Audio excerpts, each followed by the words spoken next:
Our next award is one that's very dear to my heart, is the Friend of Off-Broadway Award, which we started presenting a few years ago.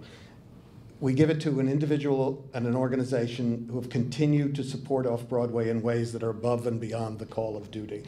You know, it's off-Broadway, so we need friends.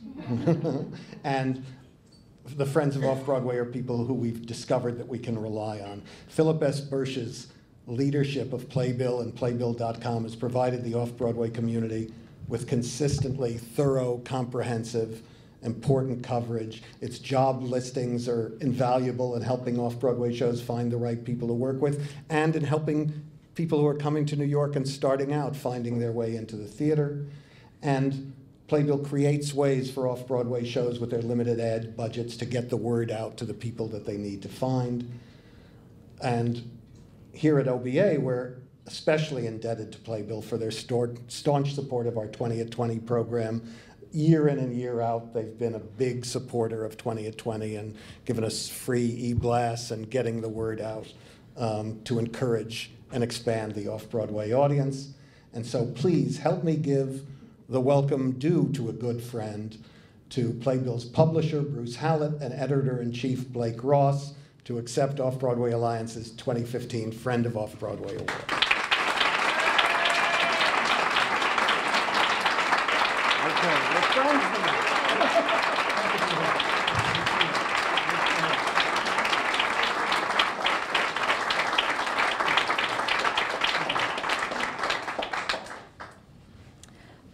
Hi, I'll keep this brief because I know we all live and die by the curtain time.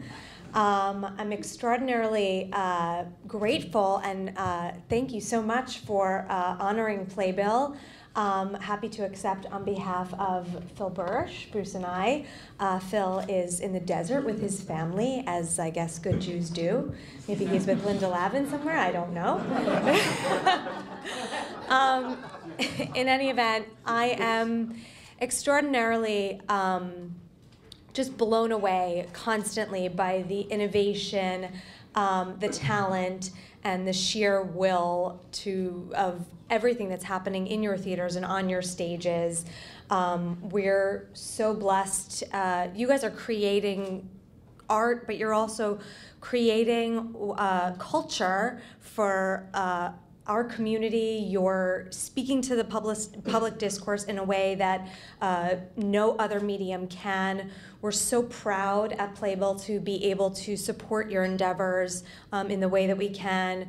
You are our breeding ground as well for great content on our site and in our books.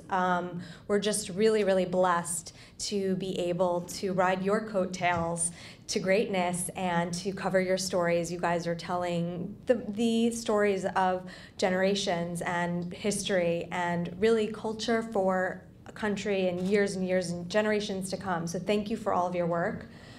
Bruce, do you want to add the suit element to it? Doesn't he look snap? He's the suit of the business. Do I dare? Yes. Thanks. Thanks very much. I think this is a typical time to thank your family, and I know Phil would thank his family if he were here. But if you don't mind, I'll just tell you a little story about who he is in debt to and who Playbill is in debt to, and that is his father, Arthur. And I'll tell you a little story about Arthur. This publication is 131 years old, which means that Playbill existed before there were electric lights on Broadway, which I think is an extraordinary thing by itself. But the Birch family has been involved with this publication only for a little less than 50 years. And it was because Arthur Birch was a printer out in Queens who was handling the printing jobs for Playbill magazine in the 1960s when it was owned by some big conglomerate like Metro Media who couldn't figure out the way out of a complicated business. You can understand the complexity of putting together a different program for different shows with different sized theaters, with different casts changing every week, and a need to create an economic model that would work. Well, interestingly, Metro Media ended up running big losses on the magazine, and at a point around 1970, they pushed a big receivable across the desk to Arthur, the printer, and said, "Arthur, if you eat this, you can have the business." And Arthur, in a kind of off-Broadway way, said, I'll bet on that. And he did. And Arthur reached in his own pocket, not only took the loss on it, but actually spent his own money waiting for Broadway to come back. And you may not realize that in the 1960s it was at something of a nadir, and things weren't happening. And you know what happened? Chorus line opened. And suddenly Broadway was alive again and active, and Arthur made this business the success that it began then, and stewarded this brand forward into the business that it is today.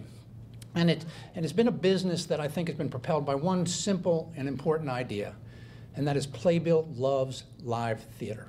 It loves live theater. There's nothing it doesn't like, it doesn't want to support, and that's from the biggest shows to the smallest openings. And we love that about the brand, we love that about the business that we're in, and we love this because we know that we share that love with you.